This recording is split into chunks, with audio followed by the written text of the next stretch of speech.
Hello மக்களே, இன்றைக்கி என்ன பார்க்க போகிறோம் அப்படின்னா இட்லி பொடி. கருப்பு உளுந்தில் இட்லி பொடி பண்ண போகிறோம். கஸ்டமரோட ஆர்டரு. கருப்பு உளுந்து 250 கிராம், கருவேப்பிலை தேவையான அளவு காய வச்சு எடுத்துருக்கோம். துவரம்பருப்பு 250 கிராம், கடலைப்பருப்பு 250 கிராம், கல்லுப்பு 125 கிராம், கட்டி பெருங்காயம் 25 கிராம், பூண்டு தேவைன்னா ஆட் பண்ணிக்கலாம், இல்லைன்னா ஆப்ஷனல் தான். கருப்பு எள்ளு வந்துட்டு 250 கிராம், மிளகாய் வரமிளகாய் வந்துட்டு 250 கிராம். நம்மளோட மிக்சிலேயே ஒரு 5 கேஜி அளவு அதை அரைச்சிக்கலாம். அதுக்கு அதிகமாக போச்சு அப்படின்னா நம்ம வெளில கொடுத்து அரைச்சிக்கலாம். ரெடி பண்ணி கஸ்டமருக்கு பேக் பண்ணி கொடுக்க போகிறோம். இது தனித்தனியாக எல்லாத்தையும் வறுத்து அரைச்சி எடுத்துகிட்டு வரலாம்.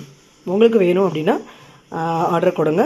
சிறப்பான முறையில் ஆரோக்கியமான செஞ்சு கொடுத்துடலாம். இல்லை இந்த மாதிரி நீங்கள் செஞ்சு சாப்பிட்டுக்கலாம் அப்படின்னா உங்களோட விருப்பம். நீங்கள் இந்த மெஷர்மெண்ட்டில் எடுத்து செஞ்சு வச்சுக்கலாம். தேங்க்யூ.